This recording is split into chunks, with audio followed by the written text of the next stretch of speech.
Bienvenidas, bienvenidos a nuestro canal Aportes Afro-Costarricenses y Diaspóricos. En esta tarde tenemos el placer de conversar con la doctora Marianela Muñoz Muñoz sobre su investigación Políticas Culturales de Mujeres Afrocaribeñas.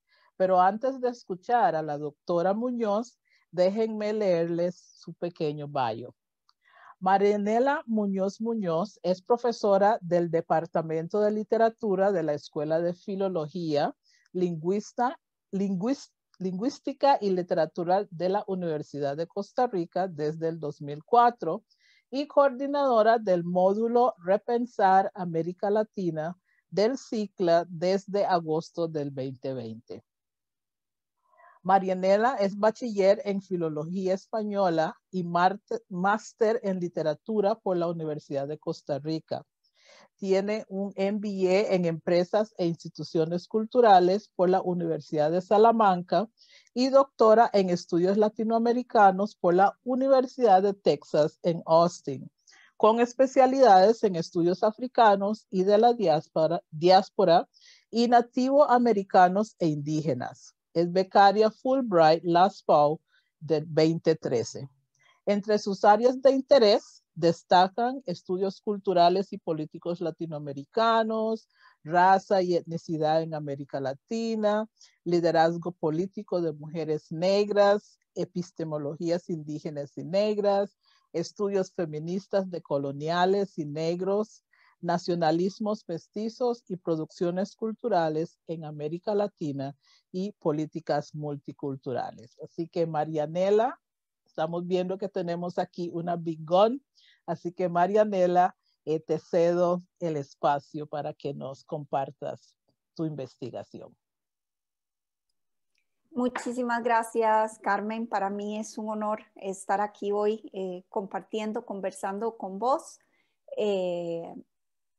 respaldando esta iniciativa tan maravillosa que vos y Diana están llevando por delante y que nos está enseñando tanto y donde estamos aprendiendo juntas tanto. Quiero empezar diciendo que esta participación mía, pues efectivamente es gracias a lo que fue mi proyecto de investigación doctoral, que tiene que ver con la participación política de las mujeres afrocostarricenses, pero sobre todo es gracias a mi experiencia con mujeres afrocaribeñas. Por las amistades, por las lecciones que he aprendido de personas como vos, de personas como Diana, de cada una de las personas que pude conocer en este recorrido. Especialmente pensaría en Miss Joy Sawyers, de quien voy a hablar hoy, Miss Martha Johnson, conversaciones que la verdad a una le cambian la vida. E incluso antes que eso, quiero agradecer y reconocer que mi incursión en estos temas, siendo una mujer que pertenece a lo que se imagina como la mayoría costarricense, ¿verdad? Una mujer mestiza, pues mi experiencia tiene que ver con un paso anterior por la costa caribe de Nicaragua en un proyecto donde igualmente pude ver no solo la riqueza cultural de las comunidades criollas allá o las comunidades indígenas allá, sino precisamente todos los desafíos en las relaciones de poder con estos centros que se imaginan como representantes de lo nacional y que imaginan una identidad homogénea. Esto pasa entonces por una interpelación personal, por un desafío de reconocer mis propios privilegios y por una voluntad de tender puentes y contarme como una aliada más por la lucha por la justicia social. Y en la lucha por la justicia social, las mujeres afrocaribeñas han estado a la vanguardia. Quiero decir que mi interés en estos temas o la forma en que se fue delimitando mi investigación tiene que ver con reconocer que eran los nombres de mujeres las que estaban al frente de las principales batallas a favor de este reconocimiento de la diversidad cultural, de la riqueza cultural, del aporte de la comunidad afrocostarricense al desarrollo. Y en ese sentido, pues puede que muchos nombres permanezcan en el anonimato, como vos bien lo has investigado. Puede que conozcamos el nombre de algunos hombres de la comunidad afrocostarricense, pero la tarea pendiente de todo lo que han hecho mujeres a favor de no solo el día a día y la mejora de sus comunidades, sino ya en el terreno del espacio de la política nacional, de la política local, a favor de su comunidad, pues es una tarea pendiente y que ahorita estamos tratando de reconocer. Pensando en cómo empezar esta historia, voy a empezar precisamente diciendo cómo cada una de las mujeres a quien entrevisté me lo pidió, y es reconociendo que esta historia visible empieza con Eulalia Bernard Little. Entonces, parte de lo que vengo a contarles hoy ha sido pues mi experiencia de investigación, ¿no? Un poco lo que he ido descubriendo del gran aporte de Eulalia Bernard, con algún reconocimiento realizado hasta el momento, pero con muchas deudas de lo que no solo como escritora, como intelectual, como fundadora de la Cátedra de Estudios Afro de la Universidad de Costa Rica, no solo como una pionera de la participación en los espacios de política formal nacional para la comunidad afrocostarricense, sino como una intelectual de la diáspora, a partir de sus conexiones con otras creadoras y otros intelectuales de la diáspora, pues un poco lo que Eulalia nos tiene que decir en relación con las luchas sociales, de justicia racial y también de género, sorpresivamente, y de las cuales estamos aprendiendo todavía. Voy a empezar, si me permitís, compartiendo unas fotografías de todo esto que pueda ser la complejidad y de la figura, de una figura como Eulalia Bernard, su contribución y las razones por las cuales para quienes estamos estudiando su literatura y al mismo tiempo su activismo, las razones por las cuales no dejamos de sorprendernos.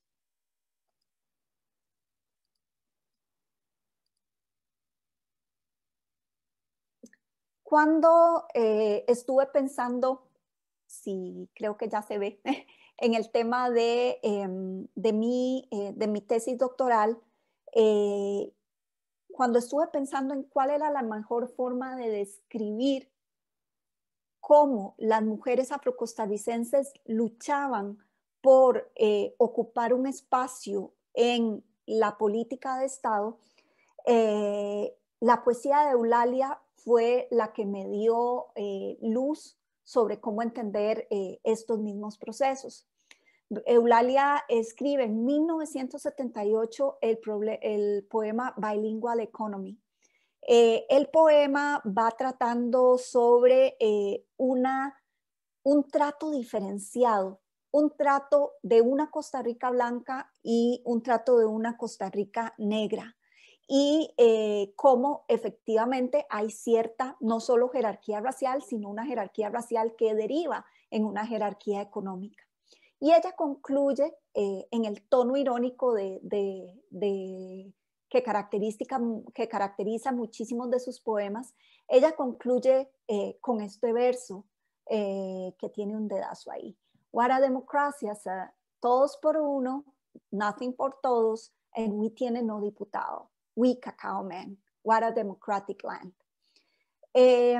Con solo estos versos, para mí fue como toda una revelación, no solo vamos a ver, el que utilizara el referente de los tres mosqueteros, que habla todo de su cultura libresca y de toda su formación académica, sino lo que representa una de las primeras conquistas de la comunidad afrocostarricense en su negociación de poder con el Estado, con el gobierno, con los representantes de la institucionalidad nacional. Y fue, como saben, conseguir un espacio para la representación negra afrocaribeña en el legislativo. Este es un momento donde esa representación está en riesgo, pero sobre todo lo que ha venido trabajando Eulalia en el poema es que a quienes son los hijos del cacao, no solo por la metáfora del color, sino por la producción caribeña del cacao, no dice We Banana Man, se les ha tratado diferente que a los que son hijos de la caña o del café. Sobre todo, Costa Rica sigue celebrando sus virtudes democráticas de la democracia excepcional, mientras que estas distinciones se mantienen.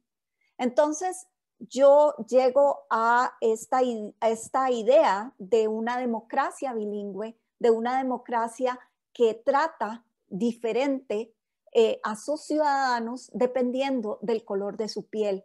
Y precisamente cómo este se convierte en el terreno de lucha de muchas mujeres afrocostarricenses, como la misma Eulalia Bernard. La fotografía que aparece aquí también no es que sea de 1978, es de Eulalia con el padre Evans. Por lo menos lo que quiere también hacer referencia es a esa impronta que tuvieron estas dos figuras de en 1976 y precisamente anterior a esta fecha de 1978, que es el primer seminario del negro en Costa Rica, donde Eulalia es la única mujer que participa en la junta directiva. Esta Eulalia que abre el camino y que es la única mujer en muchos espacios de discusión masculinos, es una de las cosas que he encontrado más fascinantes y más recurrentes en su trayectoria. Estas dos figuras entonces participan en lo que es la creación del plan educativo para Limón. Cuando uno lee El negro en Costa Rica, el texto de Meléndez y Queens Duncan, entiende que esto que hubiera sido desarrollado como el plan educativo para la provincia de Limón, que quería rescatar, visibilizar todos esos componentes, particularidades culturales, riqueza, contribuciones de la comunidad afro, se ve truncado, y dicen en el texto, lo dice Duncan, se ve truncado porque se malinterpreta, porque utiliza imágenes como la de Harriet Tubman, se malinterpreta como aquí estoy parafraseando, importar ideas de racismo a Costa Rica. Y esa es nuestra Democratic Land, una Costa Rica que habla de su excepcionalidad democrática, de progreso, su excepcionalidad blanca en la región, y a la hora de la hora es necesario poner en evidencia, cuestionar, desenmascarar, y esa es parte de la tarea que tanto la figura de Eulalia Bernard como escritora y al mismo tiempo la figura de Eulalia Bernard como política nos permite poner en evidencia ese doble discurso, esa doble moral que atraviesa nuestros imaginarios nacionales. Continúo con otro collage de fotografías que para mí fueron también muy reveladoras cuando tuve la oportunidad de entrevistar a Eulalia, de visitarla en lo que fue su último apartamento, ahora que ya no vive en su casa. Pude ver su colección de fotografías y cómo a la par de cada líder político de los últimos 40 años estaba Eulalia. Independientemente del partido político, sabemos que ella pues transita por lo menos en 2 partidos políticos en determinado momento, pero es un decir presente, un decir aquí estoy para negociar. No es, ¿verdad?, solo negociar por la presencia de mujeres en el espacio político, mujeres afrocaribeñas en el espacio político, sino me contaba ella a lo largo de la entrevista cómo también cuando había algún diputado era necesario también que el diputado recibiera ese coaching, ¿verdad?, ese entrenamiento para que la agenda negra estuviera posicionada. Esta manera que para algunos puede ser criticable, ¿verdad?, de estar en constante negociación con autoridades políticas, oficiales o no, pues es una manera transgresora, es una manera que implica reivindicación y en su momento, ¿verdad? Uno tiene las fotos desde las primeras imágenes con José Figueres Ferrer y bueno, y todo el simbolismo que tiene esta figura para la comunidad afro y los derechos de participación política de la comunidad afro, pero esa constancia, ese elevar, esa levantar la agenda a favor de la comunidad negra en diferentes espacios y sobre todo reclamar, desenmascarar la democracia bilingüe para que realmente sea una democracia donde haya espacio para todos y todas y un espacio seguro para su comunidad. Les decía que quería iniciar la conversación diciendo todo comienza por Eulalia, porque cuando yo empecé a hacer mi investigación, y bueno, soy de literatura, ¿qué ando haciendo por aquí hablando de política? Bueno, precisamente yo veía la coincidencia de dos escenarios críticos para repensar los imaginarios o qué es Costa Rica, que pasan en el 2015 y que tiene que ver con el cambio de la reforma multicultural y tiene que ver con el segundo o el tercer round del debate Cocorí y cómo mujeres afrocostarricenses en política se convierten en el foco de ataques por decir, por cuestionar, independientemente, no voy a referirme hoy a los alcances de la crítica al texto literario que puedan hacer, es la violencia con la que son tratadas por señalar unas posibles inconsistencias en este imaginario y en esto que se imagina, insisto, como cultura nacional.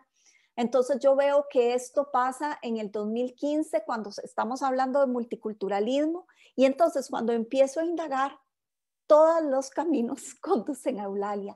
Todas estas mujeres que fueron protagonistas de estas luchas, los largos 20 años que permiten a Costa Rica finalmente cambiar su artículo 1, o lo que ha sido también los debates sobre Cocorí, estas mujeres reconocen a Eulalia Bernard como su campeona, como su predecesora en la lucha. En ese sentido, quiero insistir, son diferentes frentes de lucha. Esto de negociar en la política formal, yo no me meto en lo que fue el recorrido o la experiencia de Eulalia Bernard junto con otros líderes, lideresas de la comunidad afro en promover el espíritu empresarial y lo que fue la asociación ya para pensar en un desarrollo económico de la comunidad. Yo me interesa más esta esfera cultural, en cómo se desafía la identidad nacional que se imagina blanca y democrática, excepcional, y este frente de la política y la política cultural e igualmente desde la producción artística, la producción cultural. ¿Cuánto alza Eulalia la bandera de la negritud? Me contaba Shirley Campbell que cuando ella iba a conferencias a diferentes países, en Brasil, en Estados Unidos, la gente le preguntaba a ella como poeta, ¿y Eulalia?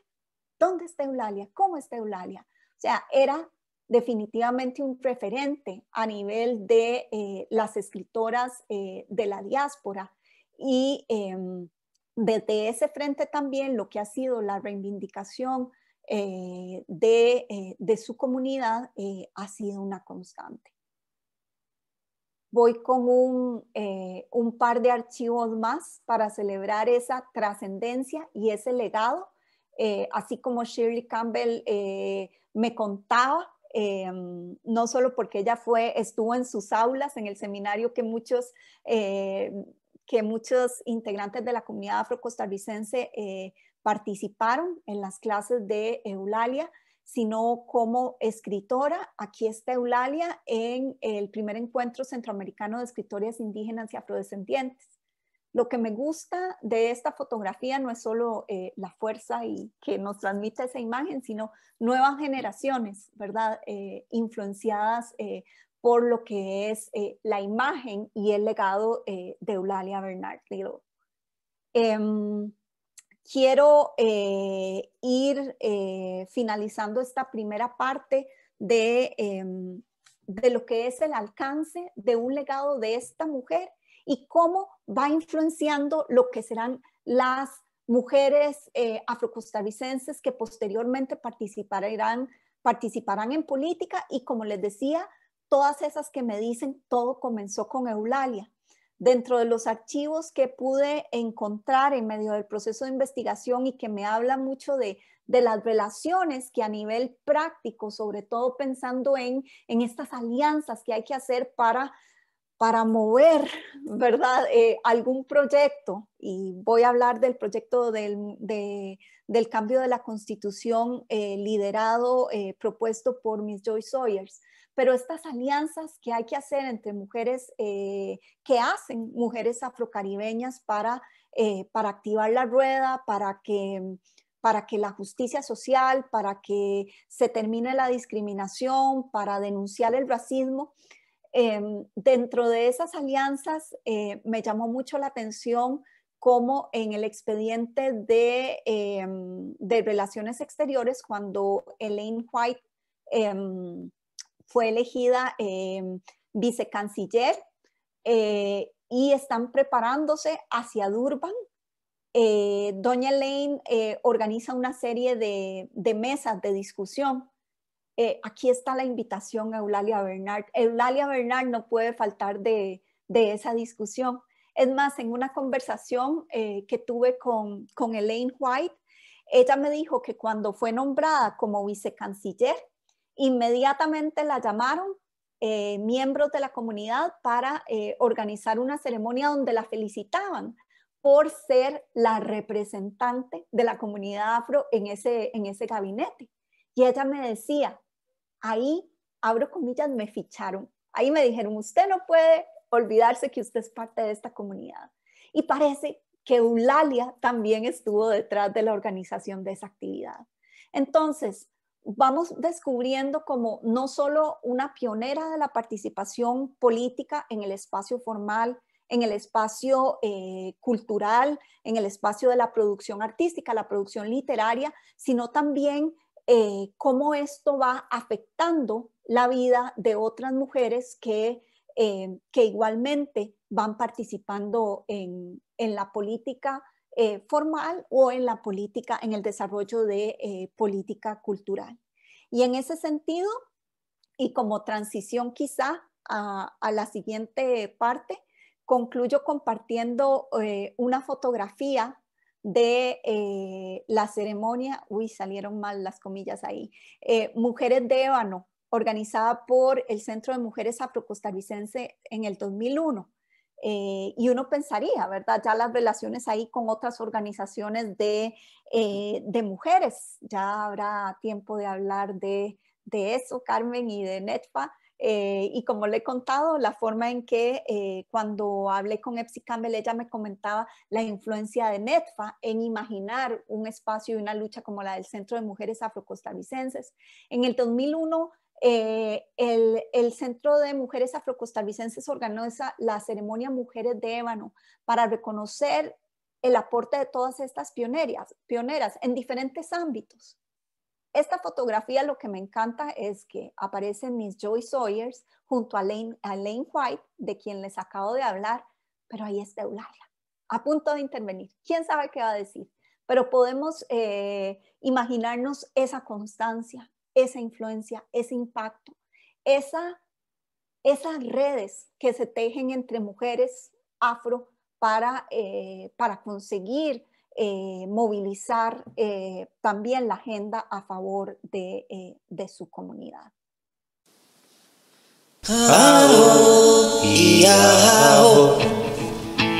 Aho,